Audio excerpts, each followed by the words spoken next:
Chapter 8, The Death Card.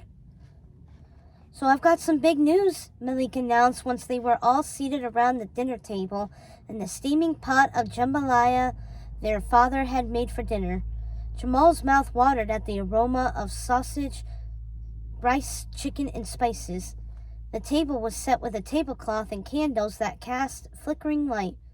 Malik set his new trumpet on the table, where it gleamed like it had been freshly polished.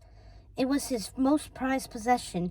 He carried it around the house with him, filling their cramped space with its bright notes and only putting it away in the case under his bed when he went to sleep. "Is it good news?" Mom asked with a slight trill in her voice. She clasped her hands together and gave him her undivided attention. "Of course it's good news," Dad said with a chuckle, setting his newspaper aside. The front page warned of the hurricane in the Gulf. It was a Category 4 storm and growing. What his father didn't say was that when it came to Malik, it was always good news. He wouldn't have said the same thing if it was about his other son. Jamal sank lower in his seat, his stomach churning unhappily. He wasn't hungry anymore. The Shadow Man was right, he thought with a frown. His parents did prefer his brother. "I won the election," Malik said, throwing his hands up. Their parents clapped for him while he prattled on excitedly about his ambitious plans for the next school year. Even though he loved jambalaya, Jamal picked at the food on his plate. "This calls for ice cream," Mom said, clearing their plates and parading over to the freezer. "Chocolate, your favorite." She brought them all bowls, but Jamal didn't want ice cream. That was how bad he felt. He pushed it around, watching it melt. He kept glancing at the corners of the room, which were dimly lit and full of shadows. Were they going to come to life and try to strangle him? Every time one of them moved, he practically jumped out of his seat. Finally, he couldn't take it anymore. He bolted out of his chair and ran to the light switch, flicking it on. Bright light flooded the dining room. Everyone stopped eating ice cream and turned to stare at him.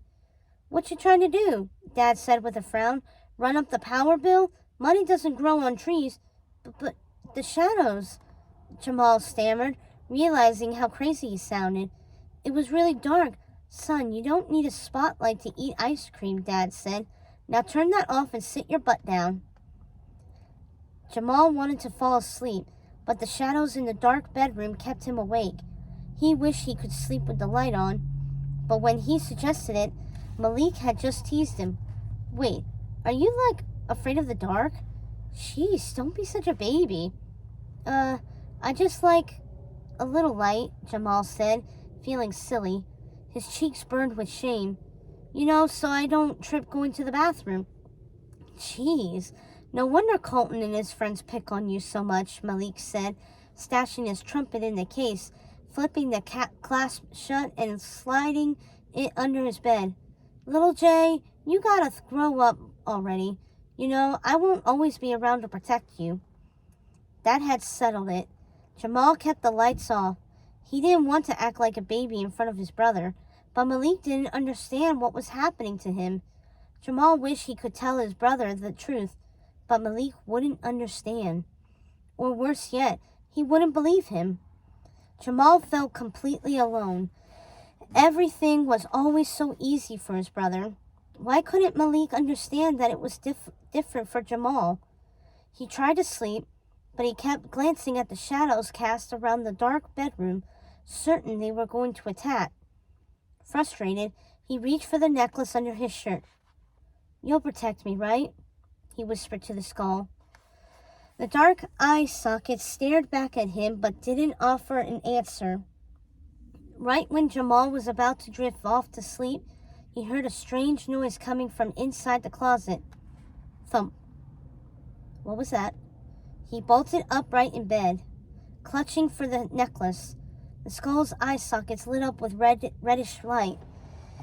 They cast a steady glow over the room, driving back the shadows. They lit the way to the closet door. Jamal stared at it, straining to listen for the noise. But it was silent. He relaxed slightly. I must be hearing things, he thought. But then it happened again. Thump! And that time the closet door rattled. Something was in there. Hey, did you hear that? Jamal whispered to Malik, who was tucked in his bed, snoring away. Wake up! But Malik just flipped over and mumbled something like, shut up, in his sleep, and buried his head in the pillow. Right. I don't need his help, Jamal reminded himself. He needed to handle this on his own. His brother wouldn't always be around to protect him. Holding the skull necklace in front of him like a protective talisman, he tiptoed toward the closet door. When he got closer, the door rattled again. Thump. Something was definitely in there. But what? His heart hammering, he reached for the doorknob and gripped it. He flung open the door, but the closet was empty. There was nothing in there. Just piles of shoes and dirty clothes on the floor, pushed inside to hide them from their mother. He must be hearing things, he decided, breathing a sigh of relief. After all, he'd had a crazy day. He was about to shut the door when his eyes fell on something next to his sneakers, partially buried under a pile of dirty clothes. What was that? Jamal whispered, scooping it up. The light from the skull necklace fell over it. It was a tarot card. He held the card closer to his skull necklace, which illuminated it with reddish light. The card depicted a twisted, dark figure with long, slim legs and arms that tapered into claws. A shadow monster, just like the ones he kept seeing everywhere. His eyes fixed on the words scrawled in ornate script. Death. The skull necklace flared even brighter. This was Dr. Facilier's work. The card looked exactly like the ones he'd used to read Jamal's future.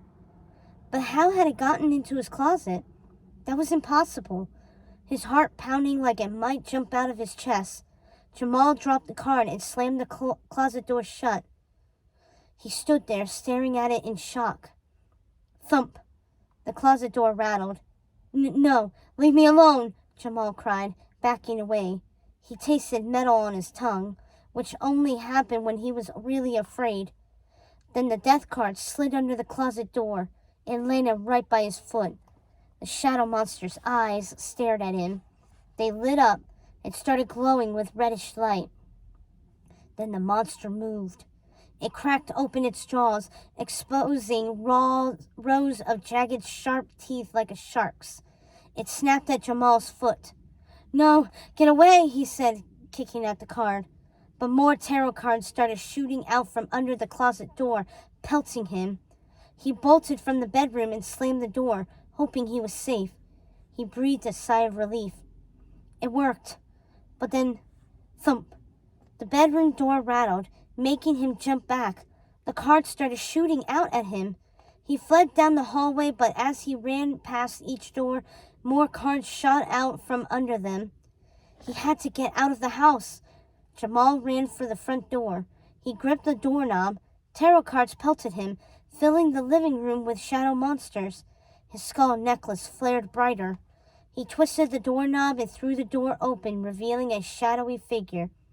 It blocked the doorway, and Jamal's only escape path. The skeletal fingers extended toward him, reaching for his neck-like spindly claws. Then a deep voice rang out. Little man, you've got my necklace, and I want it back.